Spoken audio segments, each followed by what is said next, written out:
자, revenue는 미스가 나왔어요. 이익, EPS도 미스가 나왔습니다.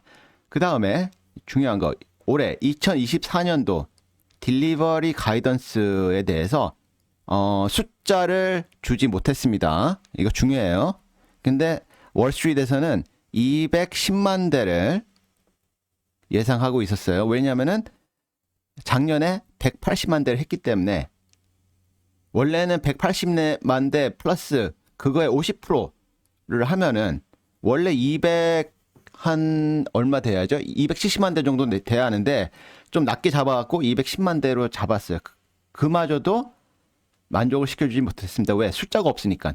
숫자가 없다라는 거는 일단은 벌써 레드 플래그예요. 레드 플래그. 그래서 이 얘네들 성장률, 그로스 레이트에 대해서 숫자도 안 주고 얘네들 요거 실적 요 내용을 좀 보다 보면은 이런 문구가 나와요.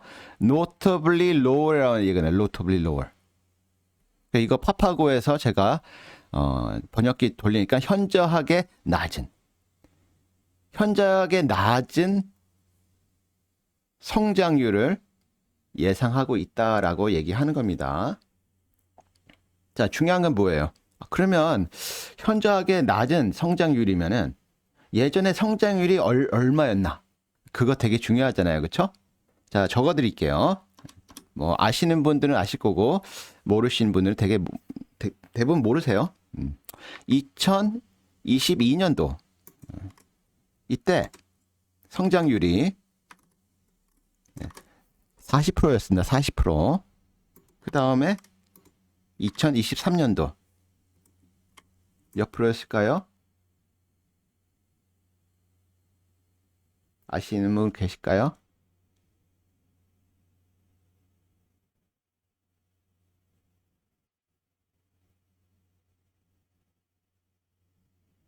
제가 알기로 요게 23% 정도인 걸로 알고 있어요.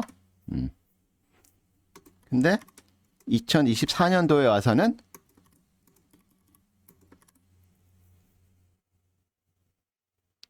이렇습니다. 퍼센테이지가 안 나왔어요. 그렇죠? 요게 죄송해요. 이게 아마 24%일 거예요. 24%. 자, 이렇게 보시면은 지금 이 문구가 숫자가 안 나오고 notably lower, 현저하게 낮은 성장률을 얘기하는 게 이렇게 보면 감이 오죠. 요렇게 봐야 합니다. 요렇게 봐야 이게 되게 큰 거구나. 되게 안 좋구나. 이런 게 확 와닿아요. 그래서 투자 판단할 때 굉장히 도움이 됩니다. 우리가 실적을 볼 때는 이런 식으로 봐야 돼요. 뭐 숫자가 어떻고 뭐 공장에서 뭐 얼마큼 생산하고 이런 게 중요한 거 아닙니다. 여러 번 얘기하지만은 제 채널에 오시는 분들은 제가 뭘 중요하게 보는지 정확히 아실 거고, 그리고 숫자가 얼마나 크게 도움이 안 되는지 다들 아실 거예요. 자, 처음 오신 분들은 구독과 뭐 좋아요는 알아서 누르시면 될 것 같고요. 구독은 해주세요. 내용을 보면은 뭐 여러 가지 자화자찬합니다. 모델 Y가 제일 많이 팔렸고, 그쵸? 그 베스트셀링 카다 이런 얘기하고 있고, 네, 이런 게 중요해요. 프리 캐시플로우가 4.4 빌리언으로 굉장히 좋게 유지가 됐다 이런 얘기를 하고 있고요.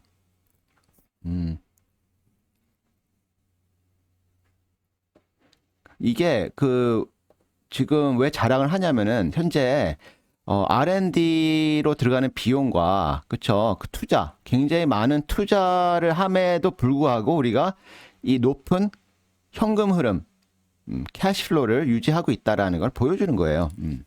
그리고 뭐 에너지 스토리지 얘기하고, 그 다음에 이제 그 자동차 가격이 자동차 가격이 조금 떨어졌다. 뭐 이런 얘기를 하고 있어요. 그러면서 우리는 출하량, 그러니까 생산해서 많이 판매하는 쪽에 지금 포커스가 되어 있다. 이런 얘기를 하고 있고요. 그러면서 대신에 여기서 우리가 가격을 인하해서 좀 저렴하게 판매하는 거에 대해서는 우리가 향후 2024년도 이후로도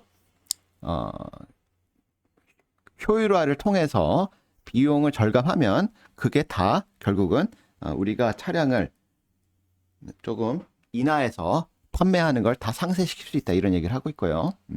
그리고 이제 12월 달에 버전 12의 FSD 베타 버전을 뭐 내놨다. 뭐 이런 얘기하면서 좀 비용이 들었다. 뭐 이런 얘기 하고 있어요. 숫자는 쭉 있고 이건 뭐 여러분들이 알아서 보시면 되고 그 레베뉴 부분도 이게 재밌는 게 이제 보다 보니까는 이 테슬라는 FX, Foreign Exchange죠. 외환에 대한 임팩트가 별로 없었어요. 넷플릭스하고는 다르게 그쵸? FX에 대한 헤드윈드 부담이 별로 없었던 거예요. 이게 제가 생각해 왜 그럴까 했는데 대부분 테슬라의 자동차들은 중국, 상하이 공장에서 대부분 많이 만들어지잖아요. 그럼 거기가 인건비가 낮고 제조 원가가 낮다 보니까는 이게 그 강한 US 달러가 있음에도 불구하고 다른 서비스 업체들하고는 다르게 이 FX 헤드윈드가 별로 없는 것 같아요. 그런 건 굉장히 좋은 겁니다. 그렇죠? 그리고 profitability로 얘기를 하고 그래서 여기 보면 reduced vehicle ASP due to pricing and mix. ASP가 뭐죠? average selling price예요. 평균 판매 가격. 이렇게 이제 보시면 되고요. 그다음에 뭐 이런 숫자들 나오고 상해 공장 유럽 얘기 나오고 이제 AI 얘기를 좀 할 거예요. 좀 이따가. 이거 관련돼서 뭐 FSD에 뭐 그 적용하고 뭐 열심히 하고 있다 얘기를 하고 있고요. 그 다음에 에너지 스토리지, 솔러 서비스 비즈니스. 그러니까 제가 계속 얘기하지만은 전 테슬라를 뭐 막 테슬라 전문가처럼 잘 알지는 못해요. 하지만은 얘네들 비즈니스 이 섹터들을 이제 보다 보면은 자동차 섹터가 제일 중요하겠지만은 그 다음으로 저는 이 에너지 스토리지 쪽을 좀 주의 깊게 보시는 게 좋지 않겠나 이런 생각이 들어요. 그래서 아웃룩을 보면은 여기에 나와요. Our vehicle volume growth rate may be notably lower than the growth rate achieved in 2023년. 자, 2023년도에 앞전에 제가 무슨 얘기 했었죠? 24%의 성장률. 이것보다 어떻다? notably lower. 현저하게. 그러니까 그냥 작년보다 조금 못할 거가 아니고 현저하게 못할 거다라는 뉘앙스를 줍니다. 그게 이유는 차세대 next generation vehicle, 그러니까 차세대 자동차를 만들기 위한 그 플랫폼을 만들잖아요. 그 새로운 플랫폼으로 전환을 함에 있어서 그렇죠. 거기에 들어가는 비용과 거기 투입되는 인원들, 그렇죠. 그래서 뭐 돌리지 못하는 라인들 뭐 좀 있겠죠. 그 조업이 24시간 막 돌아가다가 뭐 그걸 더 하나 증설하기 위해서 뭘 하고 이런 게 있겠죠. 저 정확히는 몰라요. 그런 것 때문에 이 그로트 레이트가 조금 영향을 받을 거다 이런 얘기를 하고 있습니다. 근데 여기 보면은 2024년도에 growth rate of deployments and revenue in our energy storage business should outpace automotive business. 방금 전에 얘기했던 에너지 섹터 요거를 좀 주목하라고 전 예전부터 얘기했었어요. 제 테슬라 관련된 실적 리뷰할 때마다 에너지 쪽 항상 얘기했었어요. 근데 이번에 올해는 자동차 쪽, 전기 자동차 쪽 비즈니스보다는 에너지 스토리지 비즈니스 쪽이 그렇죠. 이 성장률이 훨씬 커질 거다 이런 얘기 하고 있습니다. 그 다음에 캐시 같은 경우는 우리가 여러 가지 지금 계획하고 있는 생산이나 이런 로드맵, 계획 된 거에 대해서 충분한 현금을 보유하고 있다. 그리고 밸런스시트도 재무제표도 굉장히 강하다. 이런 얘기하고 있어요. 네, profit, 이익. 여러 가지 우리가 혁신을 일으키기 위해서 뭐 비용도 들고 그렇죠. 그 제조나 영업이나 뭐 이런 것도 비용을 우리가 혁신을 통해서 줄일 수 있는데 이 이익이 나는 속도에 대해서 AI 그렇죠. AI와 플릿 베이스 대량으로 하는 그 생산 이런 걸 통해서 그걸 더 가속화시킬 수 있다 이런 얘기를 하고 있고요. 그 다음에 사이버 트럭 관련돼서 램프업 계속 하겠다. 근데 여기서 중요한 게 뭐냐면은 우리가 여기서 이제 핵심으로 이제 봐야 할 것들이 몇 개 있어요. 그 뭐냐면 이 사이버 트럭 관련돼서 정확한 숫자가 안 나와요. 네. 올해 몇만 대 목표로 하겠다라는 얘기가 없고 그냥 뜬구름 잡기식의 이야기만 합니다. 숫자가 없어요. 숫자가 없어요. 여기도 숫자가 없어요. 캐시는 어차피 앞전에 그 프리 캐시 플로우 얘기가 나왔기 때문에 그거 보시면 되고 근데 아웃룩에 대해서는 없어 숫자가. 그러니까 보시면 이걸 잘 보시면 잘 보세요.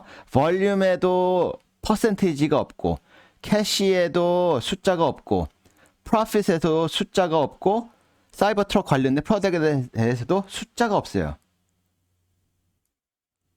이런 거 볼 때 이런 걸 캐치하는 게 굉장히 중요해요. 이걸 캐치 못하면은 저 같은 유튜버, 저 같은 사람 이야기를 듣는 게 좋겠죠. 없어요. 숫자가 없다라는 건 뭐예요? 불안감을 고조시킵니다. 그쵸? 그래서 뭐 이렇게 나와요. 나중에 뭐 요거는 필요하신 분들은 보시면 되고 자 이제 그 여러 가지 좀 얘기를 할게요.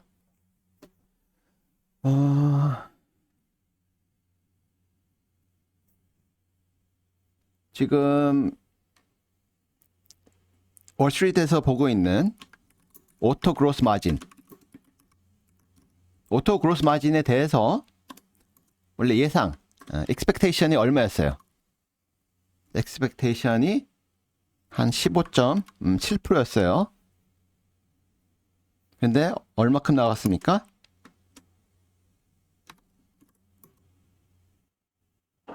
17.1% 나왔어요. 1%. 그러니까 이번 실적에서 다 나쁜 게 아니었던 거예요. 이런 거라도 좋은 게 나온 거예요. 마진이 예상보다 잘 나왔다. 왜? Q3 때는 마진이 얼마였어요? Q3 때 16.3%였어요. 그러니까 개선된 거죠. 그쵸? 그쵸? 개선이 됐어요. 10.1%. 근데 우리가 이거를 와 하고 역시 다행이다 라고 생각을 하는 게 맞는 것인지 아니면 우리가 잘 알다시피 지금 EV에 들어가는 여러 가지 재료들 재료 원가가 어떻게 됐어요? 폭락했죠. 이런 뭐 배터리 폭락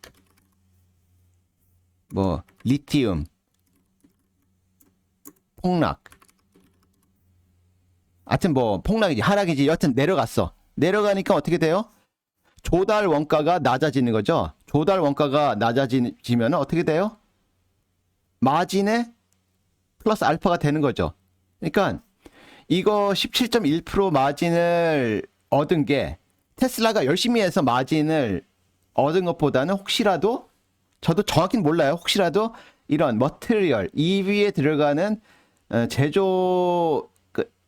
재료비가 얼마인지는 몰라요. 그러니까 재료비가 얼마큼 절감이 돼서 마진이 개선됐는지 그것도 우리가 생각해 볼 만한 부분이 아닌가 이런 생각이 듭니다. 그렇죠? 그래서 이런 거는 하나 뭐 숫자상으로는 좋은 게 하나 있었다. 마진이 개선이 됐다.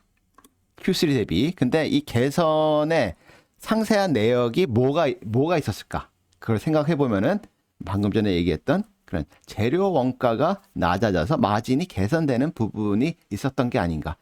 그러면 이게 물론 뭐 17.1% 예상치보단 높게 나와서 좋지만은 이렇게 막 썩 좋은 그런 마진 증가가 아니지 않나. 뭐 이런 생각도 들고 뭐 그렇습니다. 그 다음에 지금 growth rate 성장률 시장에서는 몇 프로 예상했을까요? 자, 40%, 24% 이렇게 나오니까 예상치는 expectation은 마켓 시장에서 예상은 대략 그래 한 19% 정도 되겠지라고 했는데 여기 대해서 no number 그쵸 안 줬죠 넘버 안 주고 뭘 했습니까? notably lower 그러니까 이 notably lower 현저하게 낮은 이런 단어를 쓴다는 게 특히 그 earning call에서 그리고 공식 자료에서 notably lower라는 얘기는 그러니까 제 느낌에 이 전기차 시장에 대한 올해 자신감이 떨어지는 거예요, 이게. 자신감이 없는 거예요. 근데 이 notably lower이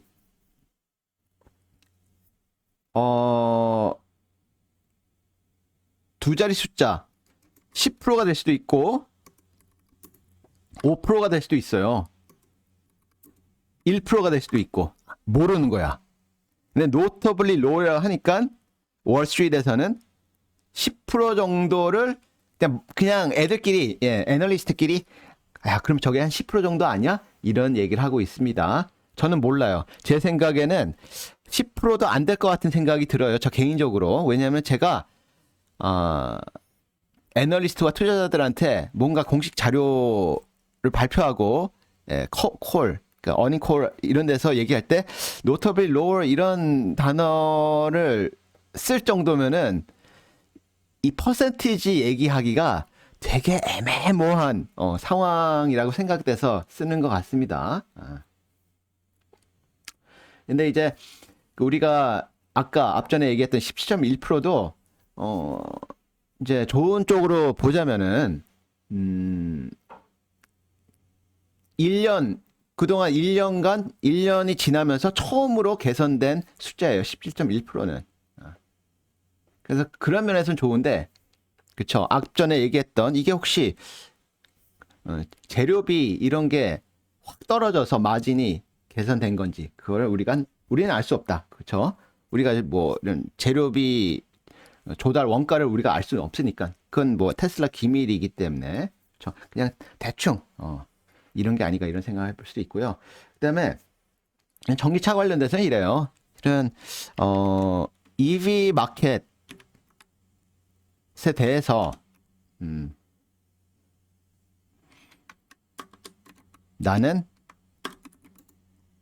무조건 믿습니다. 뭐 이렇게 간다면은 이번 실적은 그냥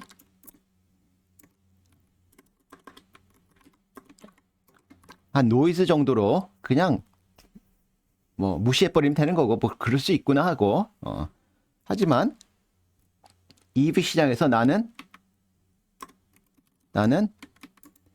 생각보다 오래 걸릴 거다 라고 생각하시는 분들은 어떻게 해야겠어요? 그러면은 주가가 더 많이 그쵸 더 많이 내려갈 가능성도 오픈해 둬야겠죠. 하여튼 그래요. EV 마켓에 대해서는 시각이 두 가지가 있어요. 한 시각은 금방 될 거다. 왜냐면은 기업들이 2030년, 2035년을 그쵸 목표로 가고 있고, 캘리포니아 같은 경우는 어때요? 2030년인가요? 그 날짜가 뭐 기간이 박혀 있어요. 언제까지 뭐 저기 그 배출량 있죠? 그거를 뭐 만족을 못하면은 캘리포니아에선 차를 못 판다. 뭐 이런 식의 법안이 있는 걸로 알고 있어요. 그것 때문에 캘리포니아는 굉장히 빨리 올 거다 이런 얘기 하는데, 이 말씀 하나 드릴게요. 그럼 법안을 만드는 애들이 미국의 정치인들이잖아요. 그쵸? 정치인들이 그때그때 자기 유리하게 그런 거 확정했던 거를 뭐 다시 또 모여서 투표를 통해서 연장시키거나 좀 변경하는 경우도 많습니다. 그렇기 때문에 제 생각에는 캘리포니아가 굉장히 강하게 지금 푸시하고 있어요. 근데 그게 인프라가 진짜 엄청나게 잘 구축이 되지 않는 한은 연장될 가능성이 있습니다. 이게 계속 연장이 되면요, 그럼 EV 시장이 우리가 생각하는 어느 시점까지 이제 엄청나게 커지고, 그래서 EV 차들이 엄청나게 많이 팔리고, 그 계획이 몇 년간 뒤로 밀릴 가능성이 있습니다. 이게 뒤로 밀리게 되면요, 테슬라뿐만 아니라 EV 시장 전체가 다 밀리는 거예요. 그렇게. 그쵸? 그 다음에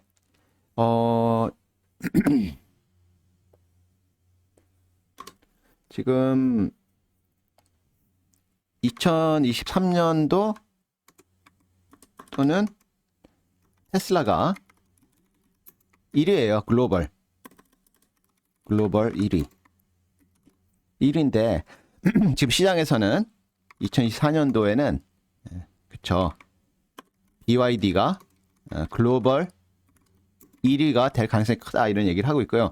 어닝콜에서 이 중국 자동차 회사들을 엄청나게 경계하는 이야기를 합니다. 일론 머스크가 직접 얘기해요. 그래서 중국 업체들하고 경쟁이 굉장히 치열하고 EV뿐만 아니라 내연 기관차 쪽에서도 굉장히 치열하다 이런 얘기를 하고 있습니다. 그래서 그 미국의 무슨 테리프, 관세 뭐 이런 걸 좀 더 높이든지 뭐 이런 게 필요하지 않겠나 이런 얘기까지 합니다. 그러니까 머스크도 이 중국 업체들의 이 성장에 대해서 굉장히 경계하는 얘기를 하고 있고요. 그 다음에 가능. 그게 왜 가능하냐면은 2024년도 Q4는 BYD가 글로벌 1위 했습니다. 근데 전체적으로 2023년 전체적으로 보면 테슬라가 글로벌 1위고, 그러면서 2024년도는 BYD가 글로벌 1위가 가능하다. 그래서 이거를 견제하기 위해서는 뭐가 필요하냐? 그쵸? 저가 모델이 필요하다. 저가 모델이 필요한데, 이걸 위해서 지금 그쵸? 뭐 한다고 했죠? 자, 넥스트 제너레이션 4세대 플랫폼으로 전환, 이 과정을 거친다고 했잖아요. 근데 이렇게 해서 생산 시작 시점을 2025년도 하반기로 잡고 있습니다. 내년도 하반기에 완성이 돼서 생산을 시작할 수 있지 않겠나 이런 얘기를 하고 있습니다. 근데 이제 그 이슈가 있어요. 이 저가형을 만들려면은 못해도 3만 불 정도는 확 떨어뜨려야 돼요.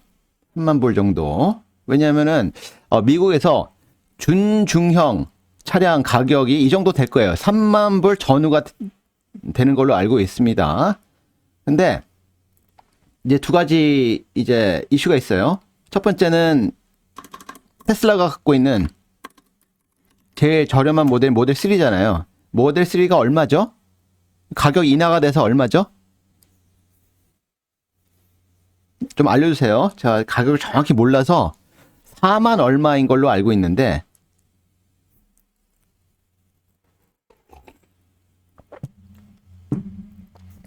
하여튼 그 4만 얼마 하고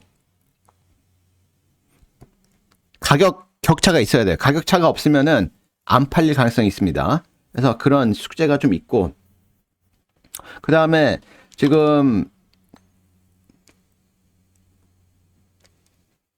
테슬라가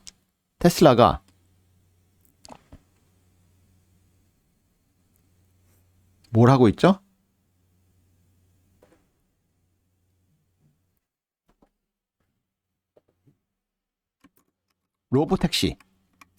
로보택시를 준비하고 있잖아요. 그럼 로보택시에는 저가형 모델이 들어가야겠죠?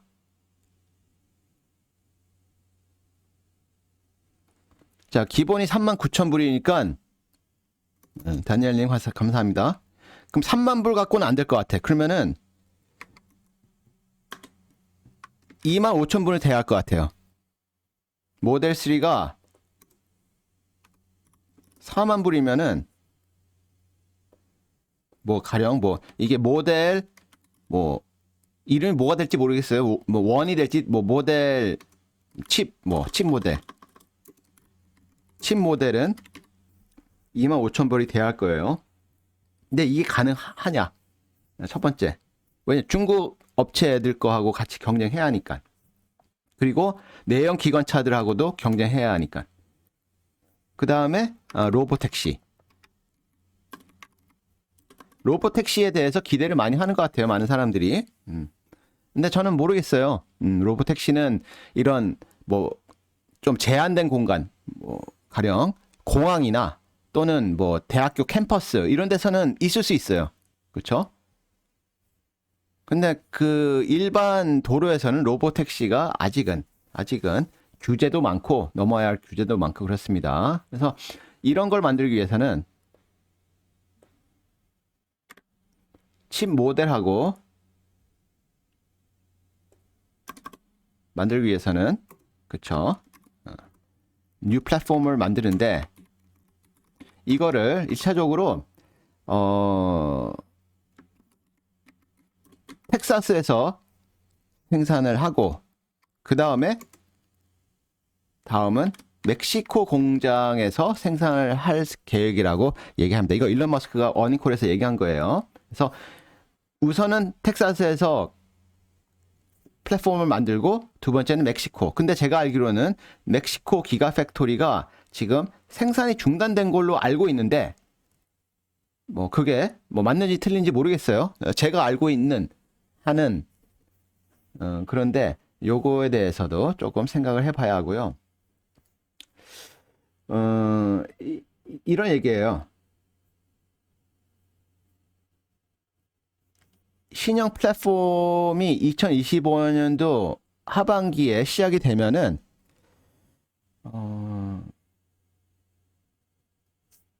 대량 생산으로 램프업 하는 데 있어서 약간 챌린징 할 것 같다. 챌린징. 좀 쉽지는 않을 것 같다. 이런 얘기해요, 벌써. 쉽지는 않을 것 같다.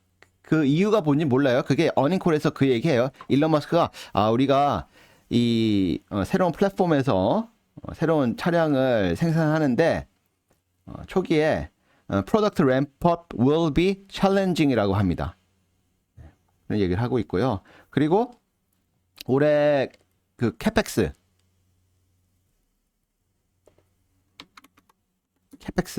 투자는 10 빌리언 이상이 될 거다 이런 얘기를 합니다. 그러니까 투자도 많이 해요. 많이 하고요.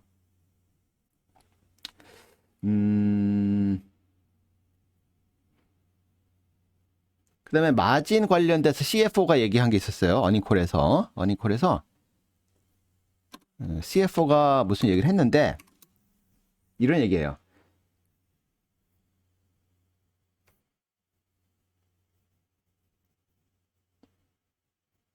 그 그로스 오토 마진에 대해서 going forward 향후 마진에 대해서 it's difficult 어렵다 to predict. CFO가 이런 얘기합니다. CFO가 뭐냐면은 지금 그 마진에 대한 성장률 올해는 뭐라고 했죠? 아까 notably low라는 단어 썼잖아요. 그러니까 올해부터 앞으로 그 그로스 마진에 대한 성장률을 예상하기가 어려울 것 같다 이런 얘기를 합니다.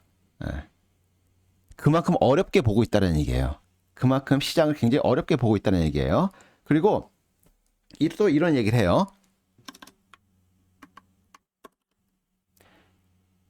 We are reaching 한계에 도달하고 있다. Our limits on the current platform. 이런 얘기예요. We are reaching our limits on the current platform. 현재의 플랫폼에서 우리의 한계에 지금 거의 도달해 가고 있다. 근데 이 한계가 뭔지는 모르겠어요. 생산의 한계인지. 근데 CFO가 얘기할 정도면은 CFO는 뭘 다루는 사람이에요? 숫자를 다루는 사람이잖아요. 숫자가 뭐예요? 이익 이런 거. 이익, 손실 이런 거 따지는 사람이에요. 그러면은 이익, 손실 이런 거 따지는 사람이 한계점에 도달하고 있다는 얘기는 뭐예요? 마진을 확보할 수 있는 이 한계점이 이제 보인다라고 얘기하는 게 아닌가 이런 생각이 들어요. 저 개인적으로. 네.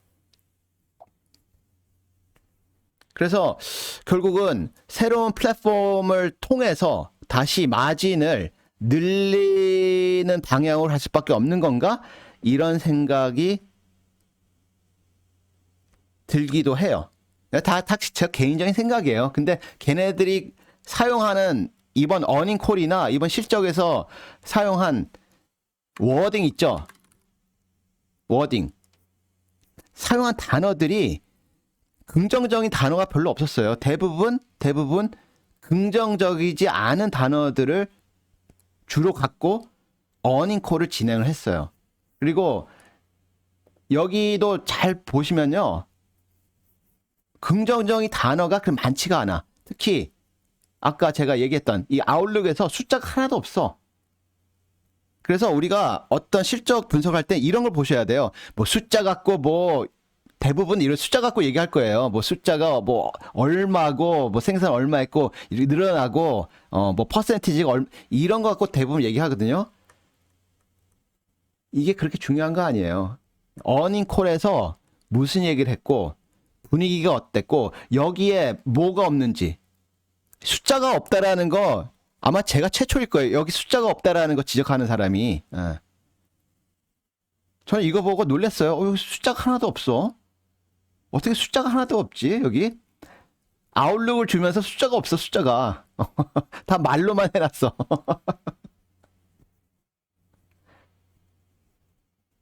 그러면서 이제 중요한 게 또 하나 있어요. 이 테슬라 주가가 더 빠지게 된 원인이 있는데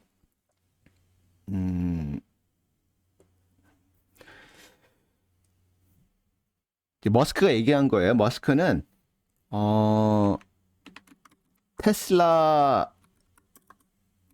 회사에 대한 확고한 경영권이 필요하다. 이런 얘기합니다. 또 이거 자기 트위터 그 X 있죠? X 플랫폼 거기에서 트위팅 했던 건데 똑같이 어닝콜에서 얘기합니다. 테슬라 회사에 대한 확고한 경영권이 난 필요하다. 현재 얘가 13% 정도 갖고 있어요. 트위터 인수하기 위해서 많이 팔았잖아요, 주식을. 그래서 못해도 25%는 난 갖고 가야 한다. 25%. 이 얘기를 다시 합니다. 그래서 이 25%를 위해서 이런 얘기해요. 이거 듣고 저 깜짝 놀랐어요. 뭐라고 얘기했느냐? 이제 적어드릴게요.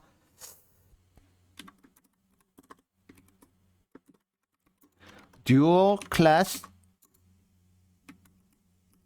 structure of shares would be ideal. 이렇게 얘기해요. 이게 무슨 얘기예요? 두 가지의 테슬라 주식 구조로 갖고 가는 게 가장 이상적일 것 같다. 이런 얘기합니다. 이거는 좀 말이 안 되는 거야. 불가능해요. 이거는. 듀얼 클래스 스트럭처 안 돼. 뭐 우리가 알파벳 보면은 구글이 있고 그다음에 국 이렇게 두 가지 티커가 있잖아요.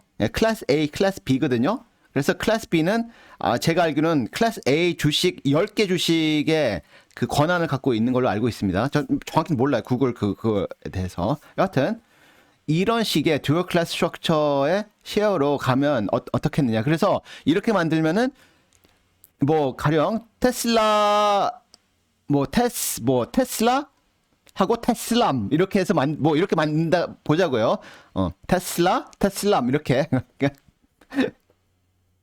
지금 티커가 테슬라잖아요. 이거를 뭐 테슬람 이렇게 해서 만들어서 여기를 테슬라 주식 30주를 한 주가 권한을 갖는 그런 식으로 만들어서 이거를 자기한테 다 주면은 그렇죠? 이런 걸 발행해서 자기 25%는 확보할 수 있는 거 아니에요. 근데 이게 안 되니까 이거 안 돼요. 이거 불가능해 이거. 그러면 어떻게 되겠어요? 제가 테슬라 관련된 최근 영상 있죠? 거기서 무슨 얘기 했었죠? 이런 지분 얘기가 나오는 걸 보면은 혹시라도 추가로 테슬라 주식을 증자하는 게 아닌가? 이런 것도 우리가 생각해 볼 수 있지 않겠나? 이런 얘기를 제가 한 적이 있어요. 그 얘기 했었습니다. 제가 여기 계시는 분들 그 영상 보셨잖아요.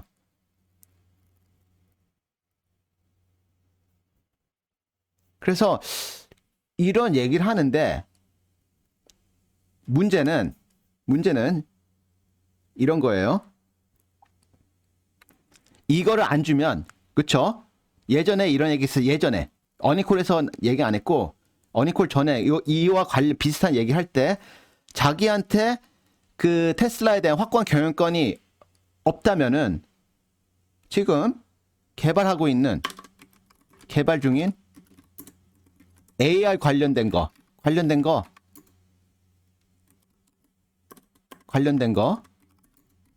테슬라 밖에서 할 수밖에 없다. 뭐 이런 식으로 협박을 했어요. 근데 이게 굉장히 중요합니다. 자, 봅시다. 그럼 AI 관련된 거를 테슬라 밖에서 하겠다. 그럼 갖고 나가 테슬라에서. 그래서 AI는 결국 뭐하고 연결이 돼요? FSD랑 연결이 되는 거예요. 그래서 이게 되면 이걸 다시 테슬라에 되팔겠다는 거예요. 밖에서 개발하면은 이런 구조로 생각하셔야 돼요. 그러면 테슬라라는 주가에는 뭐가 다 포함되어 있어요? AI, FSD 이게 다 포함되어 있는 거예요. 그런데 지금 일론 머스크가 협박하는 거예요. 야, 나한테 지금 지분 13%인데 이거 25% 정도 내가 못 가지면은 나 AI를 굳이 테슬라 안에서 만들 필요 없고 내가 갖고 나가서 만들면 돼. 만들 생각도 있어. 뭐 이런 식으로 얘기를 해요. 그러면은 여기 테슬라 주가에 반영된 AI, FSD 부분이 빠진다고 생각해 보면 어떻게 돼요? 테슬라 주가는 어떻게 됩니까? 그만큼 빼야겠죠. 그럼 테슬라 주가가 빠지면 폭락하는 거예요. 왜냐면은 테슬라에 완전 꽂혀 있는 사람들은 테슬라는 자동차 회사가 아니다. 이거는 AI 회사고 뭐 기술 회사다. 막 이렇게 떠들었잖아요. 테슬라에 미쳐 있는 그런 진짜 그런 주주들이 있어요. 테슬라의 뭐 모든 것을 다 거는 내 뭐 인생을 거는 이런 분들 계세요. 근데 그렇게 얘기하던 사람인데 거기서 AI하고 FSC가 빠진다고 보세요. 그럼 뭐예요? 그 사람들 얘기 기준으로 보면은 이 주가가 어떻게 돼요? 합리화가 안 되는 거예요. 그래서 이 머스크가 지분 얘기를 하면서 갖고 가야 한다 이런 얘기가 나오니까 그냥 미친 거 아니야? 뭐 이런 생각을 이제 하기 시작한 거예요. 그러면서 주가가 이 빠지는 게 더 빠지기 시작한 거예요. 그러니까 이게 투자자들이 지금 그 전기차 시장이 조금 둔화되는 게 보이는데 거기다가 막 그런 식의 막 얘기하고 있고 주가는 지금 연초 대비해서 지금 16%나 지금 빠졌는데 주가를 어떻게 끌어올리기 위한 무슨 노력도 없고 아마 분명히 테슬라 주주분들 중에는 자사주 매입 얘기가 나올 거다 뭐 이런 희망찬 희망회로 돌리는 사람들도 있었을 거예요. 제 생각에. 왜냐면 주가가 빠졌으니까 자사주 매입을 통해서 주가를 부양시킬 수 있지 않겠나. 또는 이미 지금 선 반영됐다. 그래서 이제 바잉 찬스다. 어제 실적 발표하기 전에 이런 분들도 굉장히 많았을 것 같아요. 근데 제가 어제도 얘기했잖아요.